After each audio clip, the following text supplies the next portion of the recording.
Hello नमस्कार दोस्तों। आज की क्लास में आप लोग को हिस्ट्री पढ़ाने वाला हूँ। और हिस्ट्री में जो टॉपिक आपका है प्राचीन काल के दौरान जो ब्राह्मण राजवंश का उदय हुआ था उत्तर मौर्य काल के दौरान, उससे संबंधित जो भी आपके राजवंश थे उनको पढ़ाऊंगा। बेहतरीन एग्जाम की तैयारी करने के लिए आपको हर एक विषय को लेकर चलना होता है, चाहे आप जीएस की बात करें, चाहे आप रीजनिंग की बात करें, या हिंदी की बात करें, या मैथ की।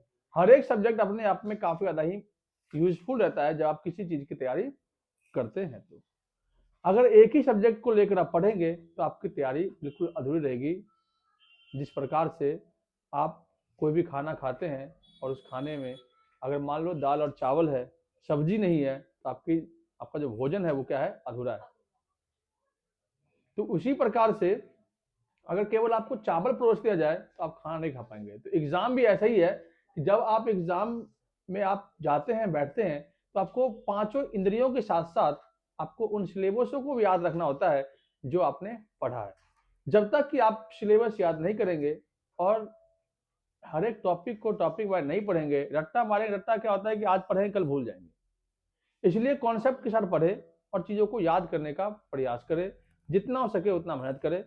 और नहीं हो रहा है तो पढ़ाई स्टॉप करके घर बैठे और आराम से माँ बाप की सेवा करें और प्राइवेट जॉब करें।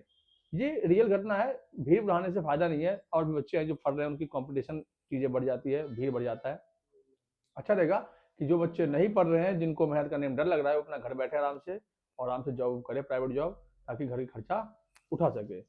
ढोंग मत करे कि भैया हम पढ़ाई कर रहे हैं, अपने घर वालों को झूठा दिलासा ना दे। ठीक। आज का हमारा सिलेबस प्रॉपर क्या है, उत्तर मौर्य काल के दौरान। कल मैंने उत्तर मौर्य काल में आपको लाइव क्लास में बताया था कि विदेशी आक्रमण हुए थे आईएसपी के, इंडो ग्रीक, शक, पल्लव, कुषाण और सातवाहन। आज हम उसी के दौरान मौर्य काल के अंत के बाद तीन और मगध साम्राज्य के अंदर वंश आए थे, जिनमें शुंग, कण्व और सातवाहन का नाम आपने सुना होगा। ये तीनों वंश के बारे में आज हम पढ़ेंगे और किस प्रकार से इस वंश ने पूरे भारतवर्ष में अपना राज्य किया और किस प्रकार से अपनी चीजों को स्थापित किया, उसको हम देखेंगे। ये क्लास खत्म होने के बाद हम अगली क्लास जो आपके नेक्स्ट मंडे हिस्ट्री होगी, उसमें मैं आप लोगों को गुप्त साम्राज्य के विषय में जानकारी दूंगा। दोस्तों, वीडियो में बने रहेंगे और शुरू से अंत तक वीडियो को देखेंगे और लिखने का प्रयास करेंगे, जिससे कि आपकी समझ जो है बेहद अच्छी हो। ठीक है।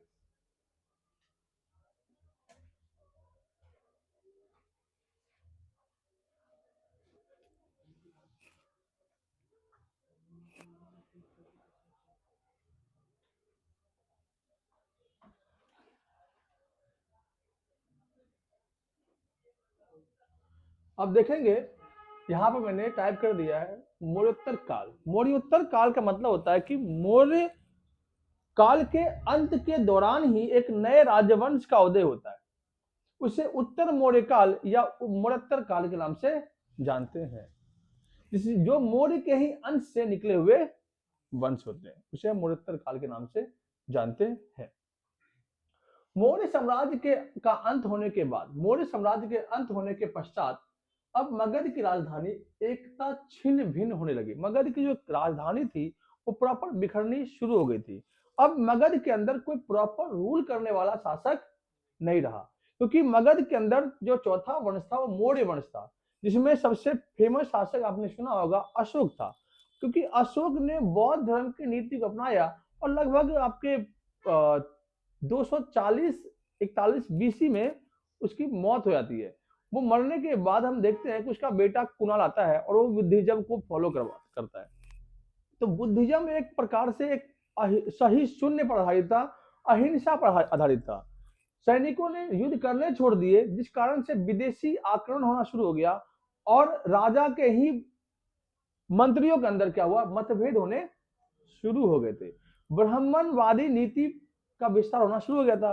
ब्राह्मणों का गुस्सा अशोक पर था, क्योंकि अशोक ने ब्राह्मणों को दान ना दे करके बुद्धिज्म लोगों को दान दक्षिणा देना शुरू कर दिया, जिस कारण से समस्या ये उत्पन्न हुई कि मगध का अंत होना शुरू हो गया। अशोक ने बौद्ध धर्म को फैलाने के लिए प्रॉपर रूप से हमने देखा कि मौर्य साम्राज्य के अंदर जितने भी सोने चांदी थे उन सबको गला करके उनको बेच दिया और उससे बौद्ध धर्म का प्रचार प्रसार ये बहुत बड़ी बात होती है कि जब एक इतना बड़ा साम्राज्य अशोक के मरने के साथ ही अपने आप में खत्म हो जाता है, क्योंकि राजधानी पर कंट्रोल नहीं रहता है और राजा कोई ऐसा होता नहीं है जो अपने राज्य को प्रॉपर रूप से स्थापित कर सके। तो गेट बंद करना, प्रॉपर रूप से स्थापित कर सके। तो उसी में बताया गया है कि मौर्य साम्राज्य के अंत के बाद अब मगध की राजधानी एकता छिन्न होने लगी। भारत के उत्तरी पश्चिमी घाट पर अनेक विदेशी आक्रमणकारियों ने आक्रमण करके अनेक स्थानों पर अलग अलग राज्यों की स्थापना करने लगे। दक्षिण भारत में भी कई सामंतों ने अपने स्वतंत्र राज्य की घोषणा कर दी। इस प्रकार पूरा का पूरा जो मगध साम्राज्य पहले था वो बिखर के रह गया। मैंने बताया आपको कि विदेशी आक्रमण जैसे होने शुरू हो गए तो विदेशी आक्रमणों को देखते हुए उसी विदेशी आक्रमण के अंदर ही जैसे शक हो गया, कुषाण हो गया, पल्लव हो गया, इसी के सामंत जो है टूटने शुरू हो गए। सामंत मतलब उन्हीं के नौकर, उन्हीं के मंत्री छत्री जो थे, वो अलग अलग साम्राज्य अपना अलग अलग बैठाना शुरू कर दिया, जिनमें आपका शुंग, कण्व और सातवाहन थे। ऐतिहासिक प्रमाणों के अनुसार मगध महाजन पद में कुल 7 वंशों ने राज किया था। हर्यक वंश, शिशुनाग वंश, नंद वंश, मौर्य वंश, शुंग, कण्व और सातवाहन, इन तीनों की चर्चा हम अभी करेंगे। कल मैंने इनके बारे में थोड़े बहुत आपको जानकारी दी थी। शुंग वंश, भारतीय इतिहास में ये तीनों एक ऐसे वंश थे, शुंग, कण्व, सातवाहन, ये तीनों ब्राह्मण वंश थे। और भारतीय इतिहास में शुंग वंश की बात करें तो इसका शासक जो उसकी स्थापना की थी वो की थी आपका पुष्यमित्र शुंग ने। पुष्यमित्र शुंग ने मौर्य शासक का अंतिम शासक जो था उसका नाम था बृहद्रथ, उसकी हत्या कर दी थी, उसी ने की थी ना। हाँ, पुष्यमित्र शुंग ने ही उसकी हत्या की थी, क्योंकि बृहद्रथ का सेनापति था पुष्यमित्र शुंग। पुष्यमित्र शुंग ने क्या किया, मौर्य साम्राज्य के अंतिम शासक बृहद्रथ की हत्या करके एक अलग वंश शुंग वंश की स्थापना की थी। देखो लिखा हुआ है कि शुंग वंश का संस्थापक पुष्यमित्र शुंग था। यह मौर्य साम्राज्य के अंतिम शासक बृहद्रथ का सेनापति था। सेनापति के पास आपने मूवी देखी होगी बाहुबली, कटप्पा होता है सेनापति। सेनापति के हाथ में पूरा का पूरा क्या होता है, कमांड होता है। सेनापति जब चाहे विद्रोह का ऐलान कर सकता था, राजा कुछ नहीं कर पाएगा। तो बृहद्रथ के पास कुछ पावर नहीं थी, वो केवल राजा था, लेकिन सेनापति वहां था पुष्यमित्र शुंग। पुष्यमित्र शुंग को लगा कि राजा बहुत बेवकूफ है, इनके पास दिमाग बुद्धि बिल्कुल नहीं है, और इसने क्या किया, बुद्धिज्म को खत्म करने के लिए भी और ब्राह्मणवाद को बढ़ावा देने के लिए किया, एक अलग वंश की स्थापना की और बृहद्रथ को मार दिया। ठीक है, बृहद्रथ के मरने के बाद पुष्यमित्र शुंग जो है मौर्य वंश का शासक बनता है और काफी योग्य शासकों में से एक होता है।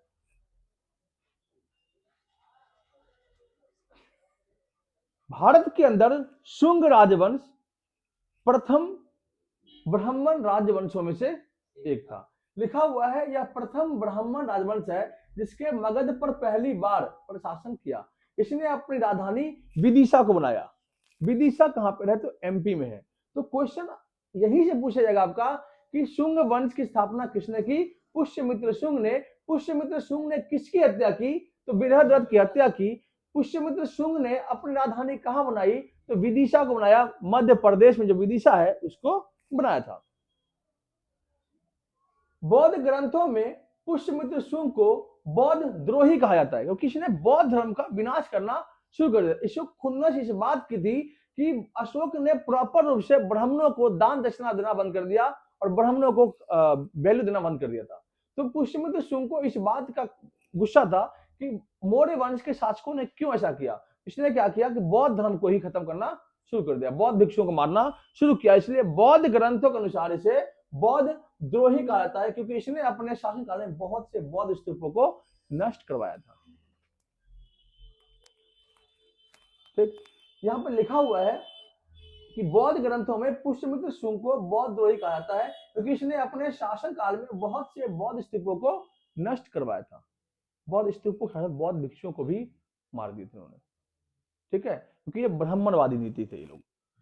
इतिहासकारों का मानना है कि पुष्यमित्र शुंग ने अपने जीवन के अंतिम दिनों में बौद्ध धर्म की महानता को समझा और उसने बाद में कई स्तूपों का निर्माण भी करवाया था। इतिहासकारों ने कहा कि जो पुष्यमित्र शुंग था वो पहले तो बौद्ध धर्म के विद्रोही था।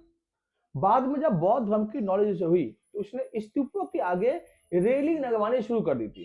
चारों साइड में रेलिंग लगवाने की प्रथा शुरू की। आप स्तूप देखोगे, स्तूप में रेलिंग ही होती है, उनको लगवाने की प्रथा शुरू की थी। स्तूप क्या होता है पता है आपको? जहां महात्मा बुद्ध के अवशेषों को गाड़ के रखा गया था, ठीक है, उसे स्तूप कहते हैं। जिनमें सांची स्तूप सबसे फेमस स्तूप है, जो आपका मध्य प्रदेश राजधानी भोपाल में स्थित है, ठीक है। तो ये था आपका। तो पुष्यमित्र शुंग ने बहुत से क्या करवाए, बौद्ध स्तूपों का निर्माण भी करवाया था, और स्तूपों के आगे सांची के स्तूप के पूरे चारों साइड से क्या किया, रेलिंग लगवा दी थी, लोहे की रेलिंग, ताकि स्तूप के इर्द गिर्द कोई भटके ना। जिसमें से मध्य प्रदेश का भरहुत स्तूप का निर्माण भी पुष्यमित्र शुंग ने किया था। मध्य प्रदेश के अंदर भरहुत का स्तूप है, इसका निर्माण किसने किया था? पुष्यमित्र शुंग ने किया था। इस करवाया, जो कि पहले लकड़ी का बना हुआ था, इसने इसको पत्थर का करवा दिया। मतलब बना तो था ही पहले से, क्योंकि अशोक ने ही स्तूप बनाने की परंपरा शुरू की थी। उसने 84,000 स्तूप का निर्माण करवाया था, लेकिन उसकी स्तूप किसकी? लकड़ी की थी। तो इसने क्या किया, पत्थर के स्तूप बनवा करके उसको और फिट कर दिया। आज भी भरत का स्तूप है, ठीक है। ये था आपका पुष्यमित्र शुंग। पुष्यमित्र शुंग ने 2 अश्वमेध यज्ञ करवाए थे, जिसके पुरोहित पतंजलि थे। इसके समय बौद्ध पुस्तक जातक ग्रंथ की रचना हुई थी। पतंजलि ने महाभाष्य लिखा, पाणिनि ने अष्टाध्यायी रचना की, और मनु ने मनुस्मृति की रचना की। देखो यहाँ पे पॉइंट लिखने वाली चीज यही है कि पुष्यमित्र शुंग के समय में काफी अच्छे थे, क्या थे? विद्वान थे। विद्वानों में सबसे फेमस विद्वान पतंजलि जी थे। पतंजलि जिन्होंने महाभाष्य की रचना की थी।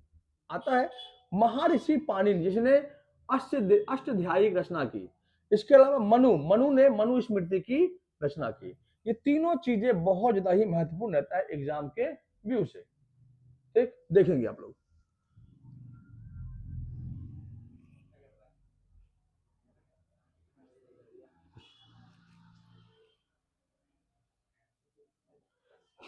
तो पुष्यमित्र शुंग ने 2 अश्वमेध यज्ञ करवाए, जिसके पुरोहित कौन थे? महर्षि पतंजलि, जिसके नाम पे प्रोडक्ट पूछ रहे पतंजलि, ठीक है, वही ऋषि थे। इसके समय 2 यवन मतलब इंडो ग्रीक का हमला हुआ था, विदेशी आक्रमण हुए। दोनों ही यवन आक्रमण में पुष्यमित्र शुंग की विजय हुई। पहले आक्रमण के नेतृत्व जो है डेमेट्रियस ने किया। दूसरे आक्रमण का नेतृत्व मिनांडर ने किया, जिसे मिलिंद कहते हैं। कल ही मैंने बताया आपको कि इंडो ग्रीक का जो फेमस शासक हुआ, एक तो हुआ डेमेट्रियस और एक हुआ आपका मिनांडर। इन दोनों शासकों को हराया किसने? पुष्यमित्र शुंग ने। पुष्यमित्र शुंग मिनांडर ने बौद्ध भिक्षु नागसेन से बौद्ध धर्म की शिक्षा ली, और उसने बौद्ध धर्म को अपना लिया। पुष्यमित्र शुंग ने कलिंग नरेश खारवेल से भी युद्ध किया। अब यहां पॉइंट ये है लिखने वाली बात कि मिनांडर ने बौद्ध भिक्षु नागसेन से बौद्ध धर्म की शिक्षा ली। इससे नागसेन ने। इसके बाद पुष्यमित्र शुंग ने कलिंग नरेश खारवेल को हराया। तो खारवेल कहां का राजा था? कलिंग का राजा था। खारवेल ने इसे पराजित, पुष्यमित्र शुंग ने कलिंग नरेश खारवेल से युद्ध किया, लेकिन हार गया था, ठीक है। और हारने के बाद ये अपना मुंह छिपाना शुरू कर दिया, क्योंकि हुआ क्या था, खारवेल इस बार प्रॉपर रूप से तैयारी में था, क्योंकि कलिंग को 2 बार किसी ने पहले से ठोक दिया था ढंग से। एक तो महापद्मनंद ने मारा था, मैंने बताया था कि महापद्मनंद ने क्या किया था, कलिंग के ऊपर अटैक किया था, और कलिंग का प्रॉपर रूप से विनाश कर दिया, ठीक है। कलिंग कहां पे था? तो आपको दिखाया भी था मैंने आपको मैप में। अब अगर देखोगे तो मैप में आपका ये जो उड़ीसा है आपका कलिंग क्षेत्र था, और यहाँ पे था आपका किसका शासन? आपका पुष्यमित्र मतलब शुंग वंश का शासन। इसने क्या किया, सीधे गया और इस पे अटैक कर दिया। जैसे अटैक किया वैसे उन्होंने क्या किया, बहुत तगड़ा हमला किया, और खारवेल ने क्या किया, पुष्यमित्र शुंग को दौड़ा के मारा, और पुष्यमित्र शुंग इसमें हार गया, ठीक है। पुष्यमित्र शुंग के मृत्यु के बाद इसका पुत्र अग्निमित्र, ये बहुत ही बढ़िया चीज है। अग्निमित्र जो है एक यूनानी शासक को हराया। ठीक है, तो हमने देखा, इसको पहले पढ़ते हैं एक बार। इसका उत्तराधिकारी बना कालिदास की रचना मालविका अग्निमित्र ने विदिशा विदेशा की राजा अग्निमित्र और मालवा देश की राजकुमारी मालविका के प्रेम प्रसंग की चर्चा है। इस वंश का अंतिम शासक देवभूति हुआ, जिसकी हत्या उसी के मंत्री वासुदेव ने कर दी। अब देखो पॉइंट यहाँ पे है कि पुष्यमित्र शुंग जो था वो कहां पर अटैक किया था, आपका कलिंग पर। लेकिन हुनों के आक्रमण को, यवन के आक्रमण, यवन के जो इंडो ग्रीक थे, जो मिनांडर था, उससे वास्तव में लड़ा कौन था, तो आपके इसी का बेटा अग्निमित्र। जब लड़ गया तो लड़ने के बाद जीत की इसको काफी ज्यादा खुशी हुई, तो इसने क्या किया, एक लड़की इसको प्रेम हो गया, पहला पहला प्यार हो गया इसको। और अग्निमित्र को जब पहला पहला प्यार हुआ तो ये अपनी प्रेमिका के ख्याल में डूब गया और अपने बाप तक को भूल गया। प्यार चीज ही ऐसी होती है कि अच्छे अच्छे चीजों को भुला देता है। बात सही है ना? इंसान को पता ही नहीं चलता कि हम क्या कर रहे हैं, बिल्कुल समझ आता है कि अंधा हो जाता है बिल्कुल। तो ऐसे ही अग्निमित्र के साथ हुआ था।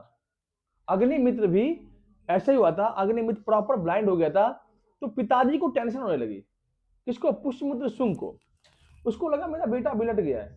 हर एक पिता को टेंशन होती है कि मेरा बेटा होनहार बने, उल्टे सीधे हरकतों में ना जाए।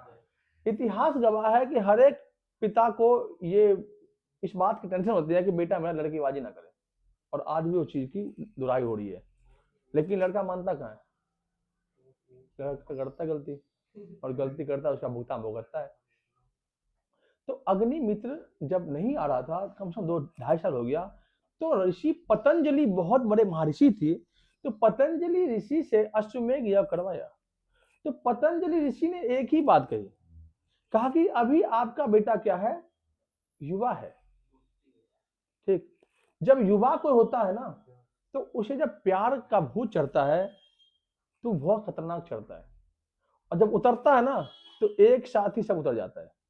आपने एक कहावत सुनी होगी, जब कोई लड़की मेहंदी लगाती है तो मेहंदी का जो रंग है शुरुआत में बहुत गहरा लगता है, लेकिन धीरे धीरे धीरे धीरे उस रंग की जो है निखार खत्म हो जाती है, और एक टाइम ऐसा होता है कि मेहंदी दिखता ही नहीं है कि हाथ में लगा है कि नहीं लगा। तो ऐसा होता है आजकल का टाइम का प्यार।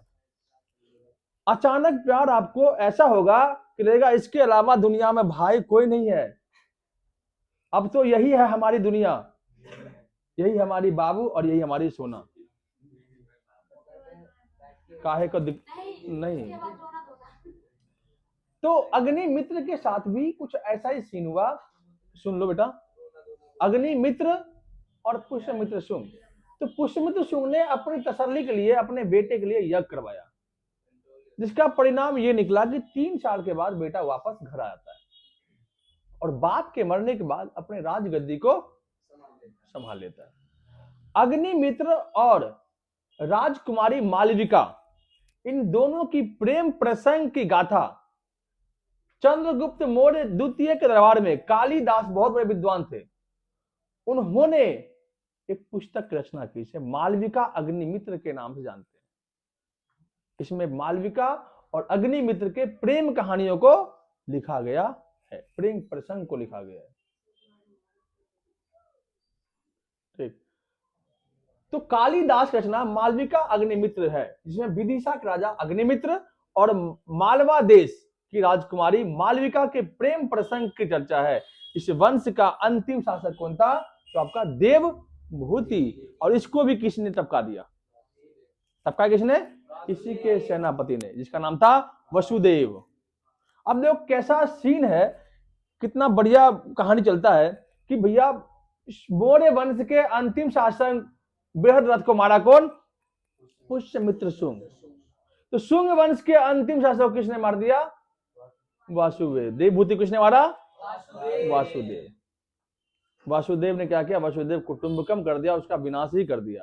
कहते हैं कि जैसा करोगे वैसा पाओगे, बोगे अनार तो खजूर थोड़ी पाओगे। ठीक,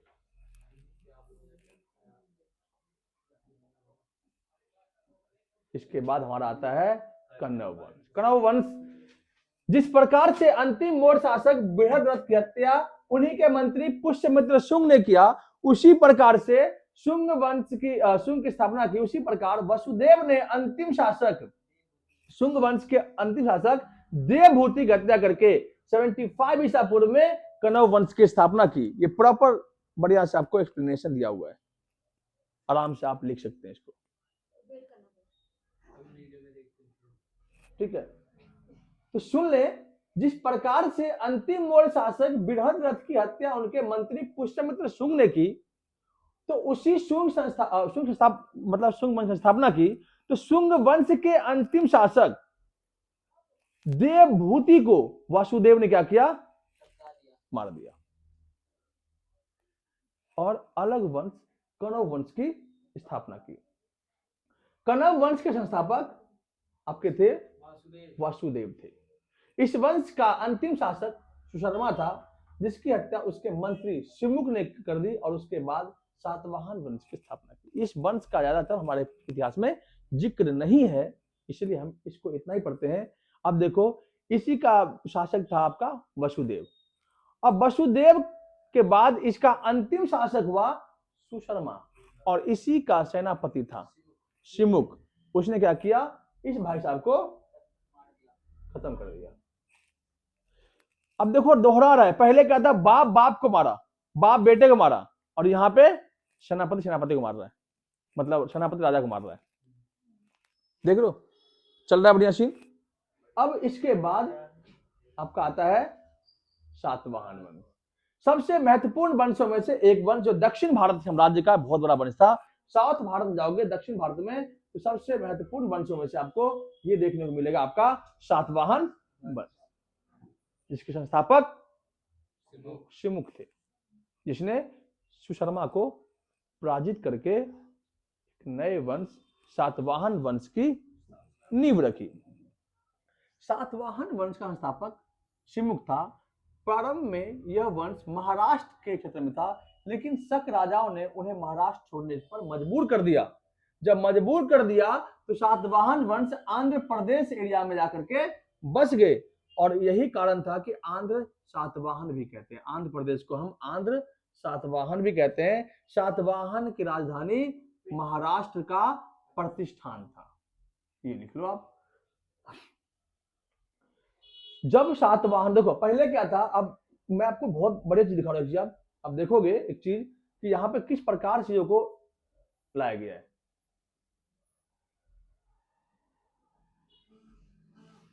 पहले क्या था, आपने देखा होगा,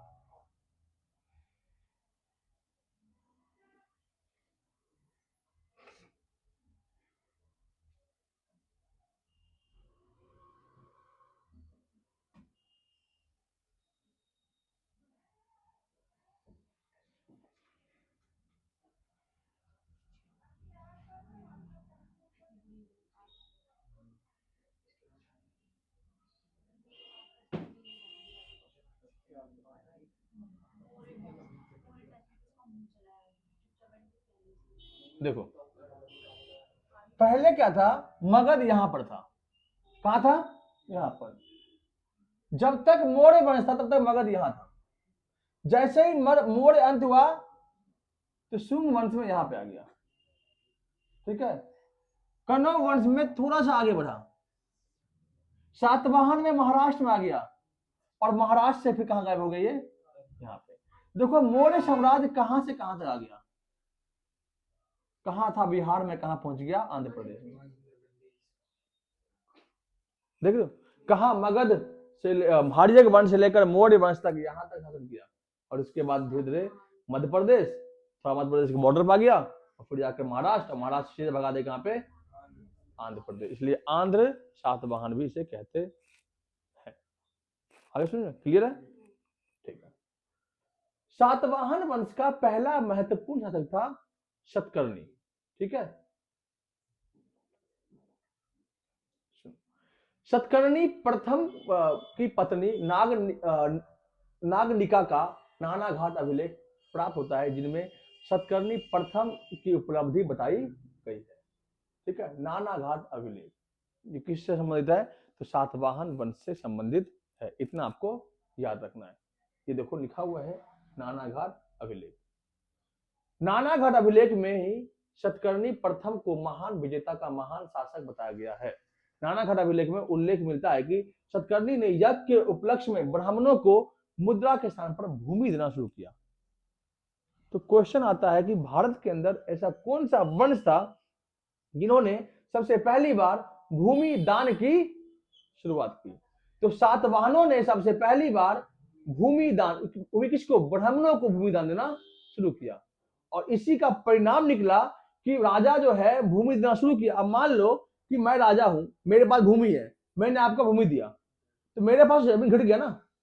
कुछ टाइम बाद क्या होगा? भूमि आप लेते गए लेते गए लेते गए, आप राजा बन गए, मैं आपका नौकर बन गया।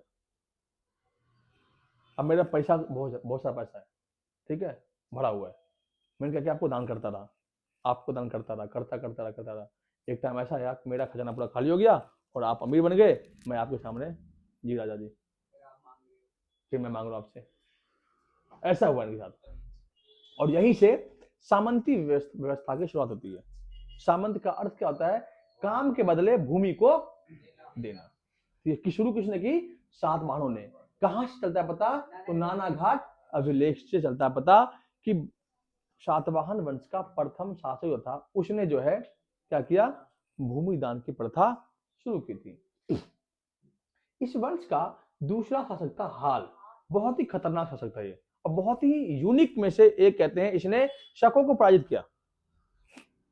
सातवाहन वंश में हाल महानतम था। वह एक बड़ा कवि था, कवियों एवं विद्वानों का अक्षादाता था। हाल ने गाठ अस्पत सती नामक एक काव्य रचना की। ये इतना महत्वपूर्ण नहीं है, नहीं लिखेंगे इसको, ठीक है। रचना की, इसकी भाषा प्राकृत थी, तो इसमें लिखेंगे हाल एक इतना महत्वपूर्ण शासक था जिसने शकों को पराजित किया। किसको किया? शकों को पराजित किया। अब देखो, ये क्लास उसी बच्चों को सुनवाएगी जिन्होंने शक, पल्लव, कुषाण इनको पढ़ा है। जिन्होंने नहीं पढ़ा वो जाके वीडियो जाएंगे, पहले इसमें देखेंगे, आराम से मिल जाएगा, फिर दोबारा इसको पढ़ेंगे, आपको समझ आ जाएगा शक कौन थे, सातवाहन पल्लव कौन थे, कुषाण कौन थे, ये सब आपको आराम से समझ में आएगा। गौतमी पुत्र सतकर्णी, इसका फुल फॉर्म नाम है जीपीएस। क्या नाम है? जीपीएस, गौतमी पुत्र सतकर्णी। ये जो वंश था सातवाहन वंश, ये मातृ सत्ता पर आधारित था। मातृ मतलब पता क्या? माता के नाम पर वंश चलता है। अर्थात देखो, गौतमी का पुत्र है कौन? सतकर्णी। गौतमी का पुत्र है सतकर्णी। तो गौतमी माता का नाम, पुत्र है किसका? गौतमी का, और पुत्र कौन है? सतकर्णी। तो गौतमी पुत्र सतकर्णी इस वंश का सबसे प्रसिद्ध शासक रहा। सातवाहन वंश का अगला महत्वपूर्ण शासक गौतमी पुत्र सतकर्णी था। इसके समय नासिक के शक शासक नहपान ने इस पर आक्रमण कर दिया, तो गौतमी सतकर्णी ने उसे पराजित कर दिया। तो मैंने बताया था आपको कि नासिक के अंदर, क्योंकि शक की अलग शाखा थी, मथुरा में थी, गुजरात में थी, मध्य प्रदेश में थी, नासिक में थी, पाकिस्तान में थी। तो गुजरात वाला तो पता है आपको, वो था रुद्रदामन, ठीक है। और नासिक में कौन था आपका? तो नहपान। नहपान को पराजित किसने किया? तो गौतमी पुत्र सतकर्णी। कल मैंने बताया था आप लोगों को कि नहपान इस वंश का शासक था, यहाँ पे रहता था, ठीक है। नासिक के जोगलथंबी से चांदी के लगभग 8000 सिक्के प्राप्त हुए, जिनमें एक तरफ नहपान तथा दूसरी तरफ गौतमी पुत्र सतकर्णी का नाम है, जिससे पता चला है कि गौतमी पुत्र सतकर्णी ने शक शासक नहपान को हराया। ये आपको याद करनी चीज है कि कितने सिक्के हैं आपके? लगभग 8000 सिक्के प्राप्त हुए। कहां से? तो नासिक के जोगलथंबी से चांदी के सिक्के, जिसमें एक तरफ किसका है नाम? नहपान है का चित्र है, और एक तरफ गौतमी पुत्र सतकर्णी का नाम है, ठीक है, दोनों का नाम है। अब आता है आपका राज्य श्री सतकर्णी, यज्ञ श्री सतकर्णी। यज्ञ श्री सतकर्णी, यज्ञ श्री सतकर्णी सातवाहन वंश का अंतिम महत्वपूर्ण राजा था। उसने शकों के विजित क्षेत्र पर पुनः अधिकार कर लिया। यज्ञ श्री सतकर्णी व्यापार एवं जलाशय का प्रेमी था। उसके सिक्कों पर जहाज के चित्र बने हुए थे। तो क्वेश्चन आएगा कि सातवाहन के किस राजा के समय में सिक्कों पर जहाज के चित्र थे यज्ञश्री शतकर्णी के, जिससे उसकी जल यात्रा एवं व्यापार का पता चलता है। उसके सिक्के आंध्र प्रदेश, महाराष्ट्र, मध्य प्रदेश एवं गुजरात से प्राप्त हुए हैं। यज्ञश्री के मृत्यु के बाद सातवाहनों का साम्राज्य विभाजित हो गया, जिसका मुख्य कारण विद्रोह एवं केंद्रीय शासन की दुर्बलता थी। इस पर क्योंकि साम्राज्य था बिल्कुल कमजोर हो गया और साम्राज्य का अंत हो गया। ये था आपका ये था आपका टोटली वंश। ठीक, अब एक बार देखते हैं एमसीक्यू एमसीक्यू भी आए हैं।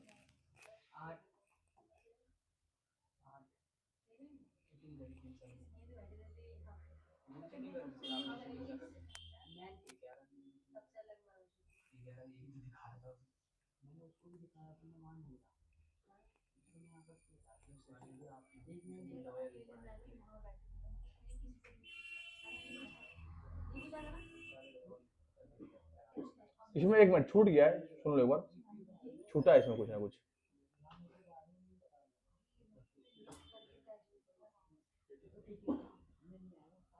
सुनो, ये लिख लेंगे। सातवाहन वंश के शासकों द्वारा किए गए द्वारा निर्माण किए सिक्के, चांदी के सिक्के, तांबे के सिक्के, प्रोटीन जिसे घटिया चांदी से कहते हैं, और शीशा के सिक्के। तो क्वेश्चन आता है कि वह कौन सा वंश था जिसने पहली बार शीशे के सिक्के चलाए थे? तो सातवाहनों ने शीशे के सिक्के चलाए। बताओ, शीशे के सिक्के भी थे। प्रोटीन एक धातु होता है प्रोटीन, उसके सिक्के, जो घटिया चांदी का सिक्का होता है, चांदी का कम से कम लो क्लास का होता है। चांदी, तांबा, प्रोटीन और शीशा, महत्वपूर्ण क्या आपका शीशे के सिक्के। ठीक है, ये आपको याद रखना है। सातवाहन समाज मातृ शतुर्मुख था। यहाँ नाम के पहले माता का नाम लिखा जाता था, किंतु राजा पुरुष ही होते थे। अभी बताया मैंने आपको। तो क्वेश्चन आएगा कि कौन सा ऐसा वंश था जो माता के नाम पे चलता था? सातवाहन।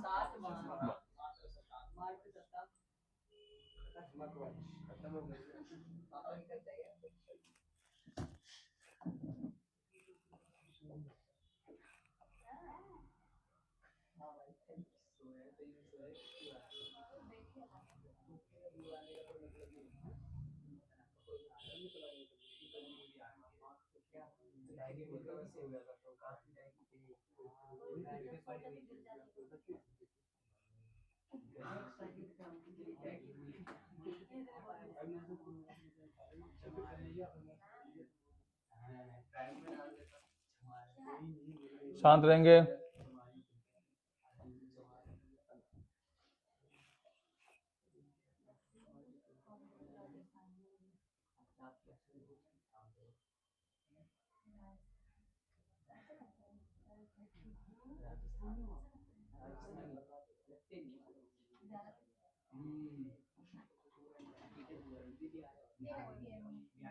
सुनो, अब थोड़ा इसका एमसीक्यू देखते हैं एक बार। सुनो, अब इसका एमसीक्यू देखते हैं। कह रहा है कि अंतिम मौर्य सम्राट बृहद्रथ की हत्या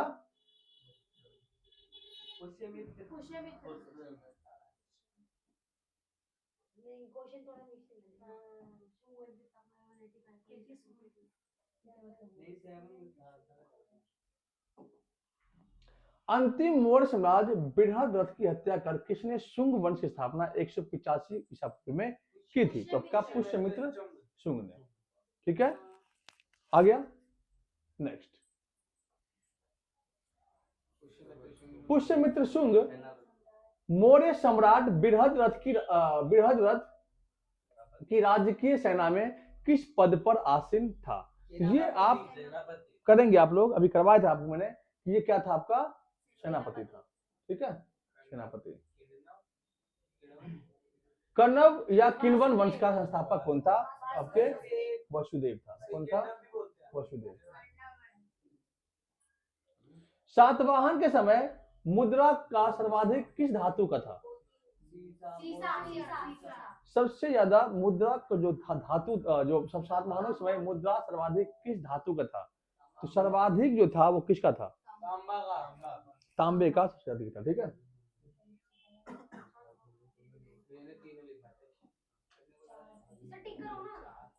कर दो दिया तांबा का।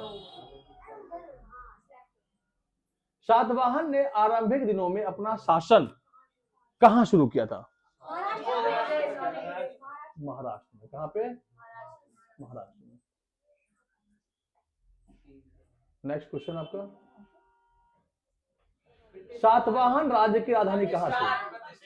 तो महाराष्ट्र सातवाहन राजधानी कहां थी? प्रतिष्ठान। ठीक है, आप लोग याद हो गया कि सातवाहन रेस ने गाथा सप्तशती नामक महत्वपूर्ण कृति की रचना की थी। हाल ने की थी एक रचना।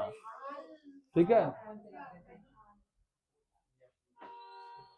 शुंग वंश के बाद किस वंश ने भारत पर राज्य किया? सातवाहन ने, कुषाणों ने, कण्व ने या गुप्तों ने? तो शुंग के बाद कौन आया था? कण्व वंश आया था। प्राचीन भारत का महान व्याकरणीय पतंजलि किसका समकालीन था? कनिष्क, चंद्रगुप्त मौर्य, पुष्यमित्र शुंग। राइट आंसर आपका डी है, पुष्यमित्र शुंग। बस ये थे आपके ऑब्जेक्टिव। दोस्तों वीडियो पसंद आ रहा हो तो आप लाइक और शेयर करें और चैनल को सब्सक्राइब कर लें। धन्यवाद।